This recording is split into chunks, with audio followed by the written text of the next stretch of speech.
Hi everyone, welcome to my channel. My name is Carol and this is Carol Lush. You're welcome to my channel. So if you're a new subscriber, you're welcome to my channel. If you're an existing subscriber, welcome once again to my channel. And if you haven't subscribed yet, please feel free to do so. You are welcome to Carol Lush. So today's topic is going to be around,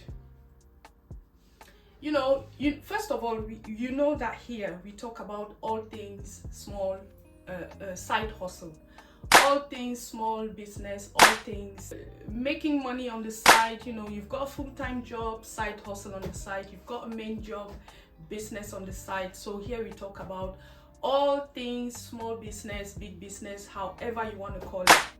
And today's topic is going to be around how we can develop ourselves with our side hustle. I'll call it benefits. Hi guys, you're welcome to my channel. So today's topic is going to be around how you can develop yourself with the network that you have around you.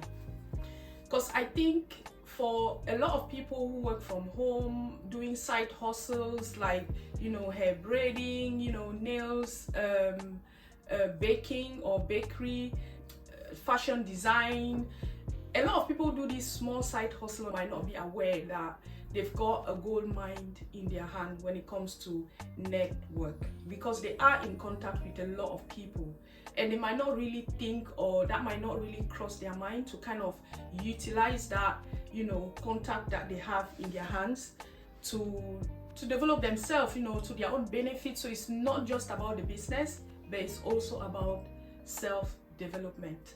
And that is what we are going to look into today. So to start with, guys, I've mentioned in my previous videos that my line of side business, side hustle is hair braiding, which I really love. So what I have learned over the years and what I have done over the years that I think has really helped me, and something that I would like to share with you guys, with anyone who is diving into this world of side hustle and who perhaps has not really got a full-time job that they really love, or who have a full-time job that they really love but then who want to also kind of improve themselves, that self-development or personal development and all that. So what I'd like to tell you is, you've got a gold mine in your hand. The contacts that you have, especially when you're providing a service. So if your side hustle is to do with providing a service, that means you're more or less in contact with people directly on a one-to-one basis. And to me, that's like magic. So who are the type of people that you'll be in contact with? If you were, for example, a hair braider, a nail technician, a cook, a fashion designer, just if you were doing anything, and even if you were a video editor, who are the kind of people that you'll be in contact with? You'll be in contact with nurses, you'll be in contact with doctors, so people in the health field, isn't it? You need to kind of develop a good relationship with these people. Business is business, isn't it? You don't want friendship to kind of spoil your line of business. But in terms of professional relationship, you need to be able to develop that professional relationship, just so that you're able to kind of have conversations that are constructive, that are meaningful, and that are benefiting to you as well as to your clients. So if you were thinking of eventually go into health, like study into health or looking for a job into health, and mind you, you're providing a service, so you're at home in your own space and you do not really have contact with a lot of people out there, apart from having that contact in a one-to-one basis with your clients. So you might not know a lot of things that are going on out there, especially in jobs or in offices or in organizations. And these are the people that can help you understand that. So if you were, for example, thinking of going into that field of health, having these clients with you for hours at a time, sometimes if you're doing their hair or their nails, it can take a couple of hours and even more. These are the people that you can talk to, that you can find out stuff about, their job, find out stuff about how to get onto the field of work that they are in, just have conversations that are meaningful and that are constructive, and even how did they get onto their job. For example, how did they get onto the field that they are working in? How was their placement experience, for example? Not to say that their placement experience will be the same as yours, but it just opens your mind to what the expectation of the job or of the role is. So in terms of university work, in terms of placement expectations, in terms of work related expectations or roles and responsibility. So that opens your mind to understand what the job entails, just so that you have that knowledge before diving in. So the next set of people are entrepreneurs.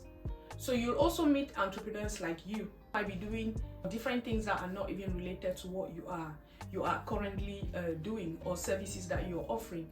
But then you might meet entrepreneurs who have gone through different pathways to get to where they are, and that you might think you might learn something from the path that they took, or learn something from what they did before getting onto where they are now. So you might meet people who are way ahead of you, who are earning much more than you, and that may help you to kind of understand how to get into the field of entrepreneurship and make it really, really big. All this can only happen if you have constructive conversation with them. So conversations that are beneficial to you and of course to them, because you'll also have things to offer or things to talk about. So the next set of clients that I'll be talking about are people like project managers. So with project managers, for example, you can also really have good conversation with them, because their field of work is much more to do with managing teams and managing meetings and things like that. So they have that organizational skill, and having conversation that can enable you to understand how to manage groups, to manage meetings, so therefore to manage people, and how to even present yourself in a very professional manner can really help you in the field of work. So you might be providing that one-to-one service, but there's a lot more that go behind the scene that you need to work on yourself in order to kind of provide or display that professional behavior or attitude. So being in contact or having conversations that are really constructive during your sessions with someone who is doing project management is really good as well. The next set of clients that I'll mention here are social workers. Social workers, for example, opens your mind to how to actually work with people. It's much more to do with that interpersonal relationship, just kind of that in a professional manner. Of course, you'll be able to learn how to talk to people.